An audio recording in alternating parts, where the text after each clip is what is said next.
नमस्कार साथियों, कैसे हैं आप सब। स्वागत है आप सबका। आशा करता हूं कि आप लोगों ने इसके विषय में जरूर सुना होगा। एक पद है जिसको हम लोग कहते हैं खंड शिक्षा अधिकारी। खंड शिक्षा अधिकारी एक महत्वपूर्ण पद है उत्तर प्रदेश में। अगर आप देखें तो उत्तर प्रदेश का जो कमीशन है पेपर का आयोजन करवाता है 2 चरणों की परीक्षा, जिसमें प्रारंभिक और मुख्य परीक्षा होती है। आज हम इसकी पूरी की पूरी पड़ताल करने का प्रयास करेंगे कि क्या है बीओ का एग्जाम, कैसे होता है, क्या फॉर्म कब तक आ रहे हैं, एग्जाम कब तक हो जाएगा, पदों की संख्या कितनी, और साथ ही साथ पाठ्यक्रम की चर्चा बहुत ही महत्वपूर्ण होगी। और ध्यान रहे, जो पाठ्यक्रम की चर्चा आज हम लोग करेंगे उस पाठ्यक्रम की चर्चा को हम पिछले साल के पेपर के साथ देखेंगे। किस प्रश्न या कहते हैं किस खंड से कितने सवाल पिछले वर्ष में पूछे गए हैं, इस वर्ष कितनी संभावना बन सकती है, जिससे कि आप लोगों को एक ऐसा आइडिया मिल सकता है कि आप अपनी तैयारी को जारी कर सके। देखिए, सबसे पहली चीज तो ये कि अगर इस परीक्षा के बारे में आप सोच रहे हैं तो दिमाग में ये रखिएगा कि ये परीक्षा Uttar Pradesh public service commission कराता है। इसका मतलब है कि परीक्षा स्तरीय होगी। एक और बात आप लोगों के सामने साझा कर दूं, जैसे जो बच्चे इस एग्जाम को देने के लिए एलिजिबल होंगे वो आगे वाले एग्जाम अर्थात जैसे आरओ एआरओ एग्जाम हो गया, लोअर पीसीएस हो गया, क्योंकि लगभग चीजें आपको सेम दिखाई देंगी। यहां प्रारंभिक परीक्षा में हिंदी नहीं, लेकिन मुख्य परीक्षा में हिंदी आपको दिखाई देगी। आइए सबसे पहले अपनी बात को हम लोग शुरू करते हैं। और कहां से शुरू करते हैं, देखिए बच्चों, योग्यता से अपनी बात को हम लोग शुरू करते हैं कि योग्य कौन है। योग्यता योग्यता की बात करें तो योग्यता में सबसे पहले आयु की अनिवार्यता पूछी जाती है कि आयु कितनी चाहिए। एक एक पॉइंट समझते चलें। आयु, वो व्यक्ति जो 21 वर्ष की आयु पूरी कर चुका हो और 40 वर्ष की आयु से कम हो, अर्थात 21 से 40 वर्ष की आयु का जो भी व्यक्ति होगा उसे क्या माना जाएगा, योग्य माना जाएगा इस परीक्षा को देने के लिए। आशा करता हूं चीजें आप लोगों को अच्छे से समझ में आ रही होंगी। अब आती है शैक्षिक योग्यता। देखना बच्चों, शैक्षिक योग्यता की बात करें, शैक्षिक योग्यता अगर आपने इसकी तैयारी ईमानदारी से कर रखी है तो आपको आरओ एआरओ सहायक समीक्षा अधिकारी और समीक्षा अधिकारी का अलग से किसी तैयारी करने की आवश्यकता नहीं होगी, क्योंकि सब कुछ इसके अंदर निहित है। आइए शैक्षिक योग्यता की अगर बात करते हैं तो यहां पर थोड़ा सा अलग दिखाई देता है।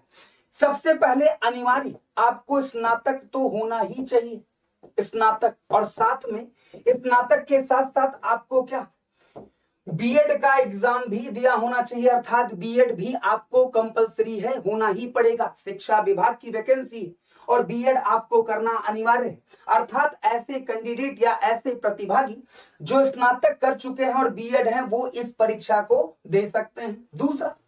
दूसरा है कि अगर जिसने एलटी डिप्लोमा ले रखा हो स्नातक के साथ, एलटी डिप्लोमा डिप्लोमा वो भी एलिजिबल होगा क्या इस फॉर्म को भरने के लिए।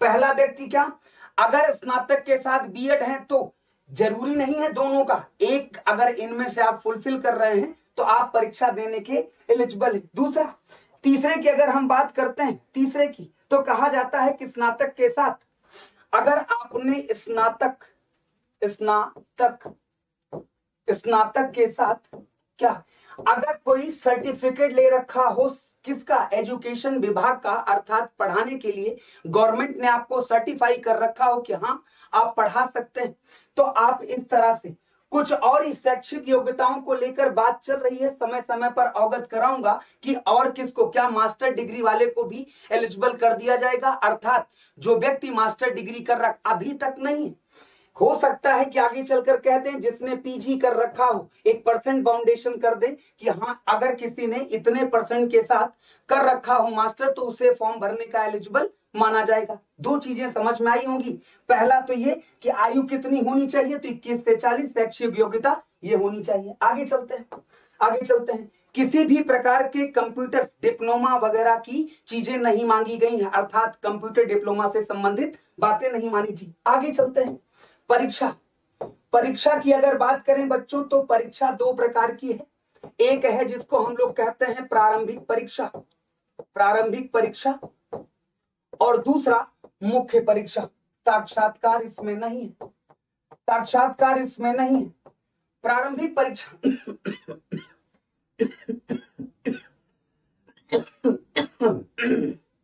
देखिए बच्चों, प्रारंभिक परीक्षा की अगर बात करते हैं, कुल 120 प्रश्नों 120 प्रश्नों का प्रश्न पत्र जो कि 2 घंटे का है, 2 आवर्स का, 2 घंटे का क्या है, एक प्रश्न पत्र होगा। 120 प्रश्न होंगे, 120 प्रश्न।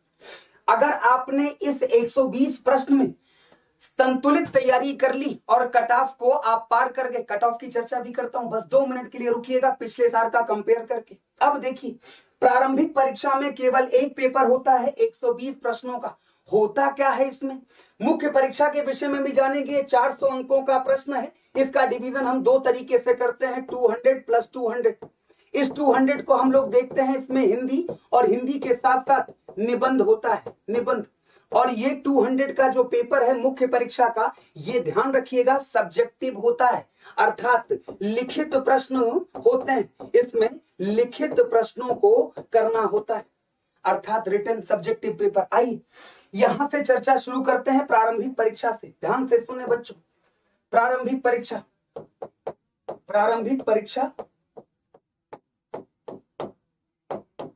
परीक्षा पिछले वर्ष जो पेपर हुआ था, अर्थात पिछली बार जो पेपर हुआ था 2019, उसमें अगर आप लोग देखें तो किसका वेटेज किस हिसाब से था, यहां ध्यान रखना, ये जीएस प्लस मैथ और रीजनिंग एक ही साथ होते हैं बच्चों इसमें, अर्थात इसमें मैथ और रीजनिंग के भी प्रश्न पूछे जाते हैं। उसके लिए कोई अलग पेपर नहीं होता, उसी 120 प्रश्न में ही ये निहित होते हैं। आइए समझने की कोशिश करते हैं क्या क्या होता है इसमें जीएस में। तो सबसे पहले समझिए, क्या हम कहते हैं भारतीय इतिहास प्लस राष्ट्रीय आंदोलन, एक में ही राष्ट्रीय आंदोलन,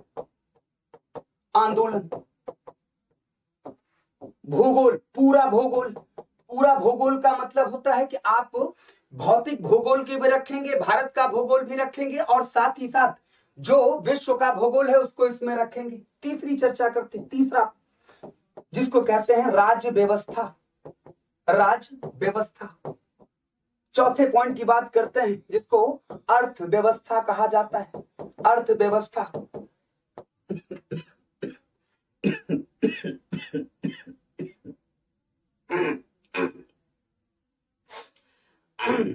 चले भाई इसमें समझें, सामान्य विज्ञान, ध्यान रखना बच्चों, सामान्य विज्ञान एक बहुत महत्वपूर्ण रोल प्ले करेगा इसमें। फिजिक्स, केमिस्ट्री और बायो तीनों चीजें आती हैं। आगे समझते हैं बच्चों, आगे समझते हैं पर्यावरण, जनसंख्या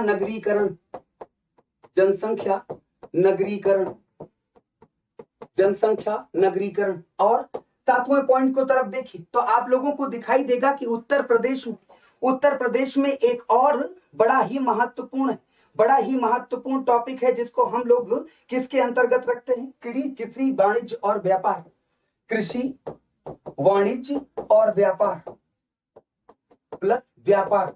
और साथ ही साथ इसमें 8वां टॉपिक क्या जुड़ जाएगा, बौद्धिक क्षमता। इसमें हम लोग मैथ और रीजनिंग दोनों को देख लेंगे, मैथ और रीजनिंग दोनों को। ध्यान रखना बच्चों, प्रारंभिक परीक्षा में जो 120 प्रश्न आते हैं वो यहीं से संबंधित होंगे, यहीं से।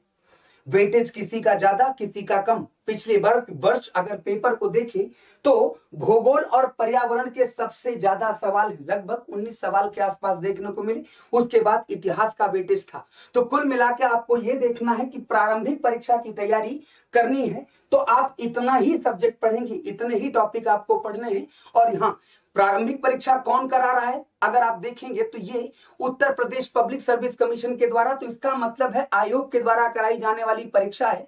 तो प्रश्न तो भाई मुश्किल होंगे, वो वनडे से थोड़ा सा लेवल इसका अधिक होगा, लेकिन हम पीसीएस से कम। आगे चलते हैं, ये तो हो गई प्रारंभिक परीक्षा। अगर प्रारंभिक परीक्षा में कट ऑफ को आप पार कर जाते हैं तो पार करने के बाद आप मुख्य परीक्षा के पड़ाव पर पहुंचेंगे। मुख्य परीक्षा देनी है आपको। मुख्य परीक्षा कुल 400 अंकों की, कुल 400 अंकों की इसके खंड है, खंड 1 और खंड 2, दो खंडों में ये एग्जाम होगा।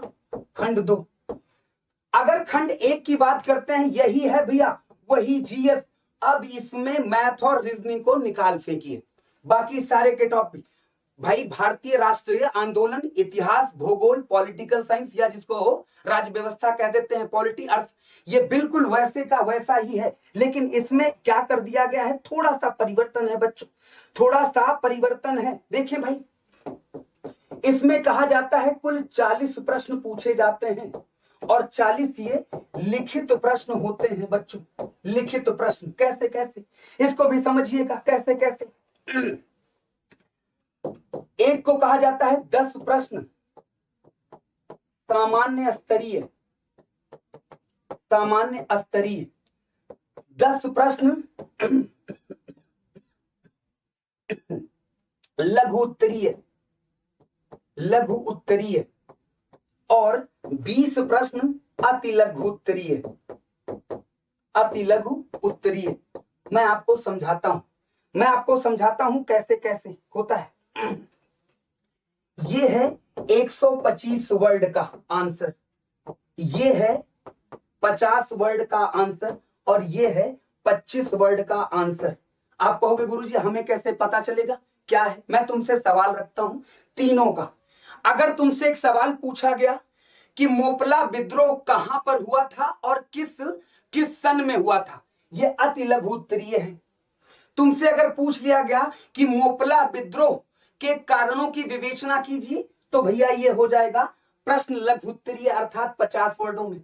अगर तुमसे पूछ लिया जाए कि मोपला विद्रोह का असहयोग आंदोलन के साथ संबंध क्या है और उसको व्याख्या पूछ ली जाए, तो ये 125 वर्ड का अर्थात प्रश्न वही है, बस पूछने के तरीके में परिवर्तन हो जाएगा, उसी के हिसाब से हम वर्डों में बांट लेंगे। ये 40 प्रश्न इसके अंतर्गत होते हैं, 10, 10 और 20। अर्थात एक चीज तुम्हारे लिए लाभकारी होगा बच्चों, क्या? जो छोटे प्रश्न हैं उनकी संख्या और उनके अंक ज्यादा हैं, इसलिए आप लोग अगर थोड़ा सा प्रयास करेंगे तो इतनी चीजें तो आप लोगों ने पढ़ी हुई हैं कि आपको पता होता है। खंड 2 में अगर देखें, खंड 2 में देखें 200 अंकों का अगर पेपर है, ये ध्यान रखिएगा, ये 200 अंक का है, 200 अंक का। 400 में से अगर 40 क्वेश्चन आप करते हैं 200, और यहां खंड 2, इसमें तुम लोग थोड़ा सा परेशान होते हो। क्यों परेशान होते हो बताऊं? पहला है हिंदी और दूसरा है निबंध। अब एक बात बताना, बचपन से हिंदी पढ़ते आए हो और निबंध भी लिखते आए हो, बस ये है कि जो हिंदी और निबंध तुमने पढ़ा अब तक, वो हिंदी के निबंध अब तक अपने लेवल का पढ़ा है, यहां थोड़ा सा लेवल अलग हो जाएगा। कुल मिलाकर अगर आप देखो तो मुख्य परीक्षा के 2 खंडों में, इस खंड की तैयारी में हिंदी लगभग आपने सब ने पढ़ रखी है शुरुआत से। जो इस प्लेटफॉर्म से जुड़े होंगे, मुझे पूरा यकीन है कि हिंदी में उन्हें समस्या नहीं होगी कहीं पे भी। हाँ, निबंध में समस्या हो सकती है, शायद आपके लिए नया लगे, कोई बात नहीं। लेकिन अगर यहां हिंदी और निबंध पढ़ लिया, आरओ में उड़ा के आओगे, आरओ में उड़ा के आओगे, तुम लोअर पीसीएस में उड़ा के आओगे, क्योंकि जीएस के साथ इतनी गंभीर तैयारी के साथ अगर तुम पढ़ रहे हो तो तुम्हारे लिए आसान होगा। फिर से एक बार तुम लोगों को रिकॉल करवा दूं, प्रारंभिक परीक्षा 120 प्रश्नों के साथ यही इतने ही टॉपिक के साथ पढ़नी है। उसके बाद मुख्य परीक्षा की बात करने जाएं तो मुख्य परीक्षा के 2 खंड, जिसमें से एक खंड मान के चलता हूं तुम्हें तैयार करना है, दूसरा खंड, हाँ दूसरे खंड में समस्या है। अब तक तुमने सब्जेक्टिव आंसर लिखना नहीं सीखा। हाँ इतना पता है बाबर ने कौन कौन से युद्ध लड़े, तो तुम्हें याद है गुरुजी पानीपत लड़ा था, खानवा लड़ा, चंदेरी और घाघरा, और याद भी है 26, 27, 28, 29, 30 में मर गया, है ना? इतना तुम पढ़े हो। लेकिन अगर इसी को बाबर के द्वारा लड़े गए युद्धों की व्याख्या कीजिए, तो इसमें यही है जो तुमने टॉपिक वाइज याद कर रखा है ना, पानीपत का किसके साथ, चंदेरी किसके साथ, खानवा किसके साथ, कहां पर गाजी की उपाधि ली, कहां जिहाद का नारा दिया, वही चीजें लिख देनी है बस, वही चीजें तो लिख देनी है। ऐसा थोड़ी ना है कि कोई रॉकेट साइंस है इसमें, कुछ भी नहीं करना। प्रारंभिक परीक्षा, मुख्य परीक्षा, साक्षात्कार नहीं होता। अब आता है प्रश्न, गुरुजी एक बात बताओ, सब कुछ तो बढ़िया बताया लेकिन फॉर्म कब आएगा? हाँ, सितंबर माह में फॉर्म आने की उम्मीद है। सितंबर माह में पदों की संख्या क्या हो सकती है? पदों की संख्या 200 प्लस होगी। ध्यान रखिएगा, अधियाचन के बाद ये पदों की संख्या वेरी करती है, और उत्तर प्रदेश में तो खासकर अक्सर पदों की संख्या में बढ़ोतरी होती है। इसलिए मान के चलना कि 200 से ज्यादा पद होंगी। परीक्षा कब तक हो सकती है? दिसंबर और जनवरी, दिसंबर या जनवरी में, जनवरी में। इसके विषय में और हम आपकी क्या हेल्प कर सकते हैं, इसके बारे में मैं आपको बताऊंगा, ठीक है। बाकी अगर किसी तरह का डाउट रह जाता है कोई, तो आप जिस भी चैनल पर इस क्लास को देख रहे हैं, इस इवेंट को देख रहे हैं, आपको ऑफलाइन में जाके कमेंट कर देना है, सर कि ये वाला डाउट रह गया था। मुख्य परीक्षा का हो, प्रारंभिक परीक्षा का हो, फॉर्म से रिलेटेड हो, किसी भी तरह की अगर कोई जानकारी रह जाती है तो कुछ नहीं करना आपको, सिर्फ ऑफलाइन कमेंट कर देना है। बाकी हमारी रिस्पॉन्सिबिलिटी है, हम आप तक उस सूचना को जरूर पहुंचाएंगे। आशा करता हूं कि बीईओ से संबंधित सारी इंफॉर्मेशन आप तक पहुंच गई होगी, ठीक है ना। थैंक यू सो मच बच्चों, जल्दी ही मुलाकात होगी आप लोगों से।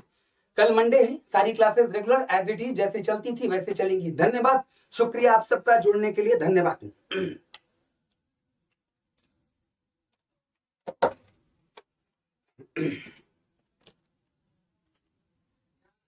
हाँ भाई, 18 नंबर में, 18 नंबर में देखना, 3-4 चैनल पे चल रही है।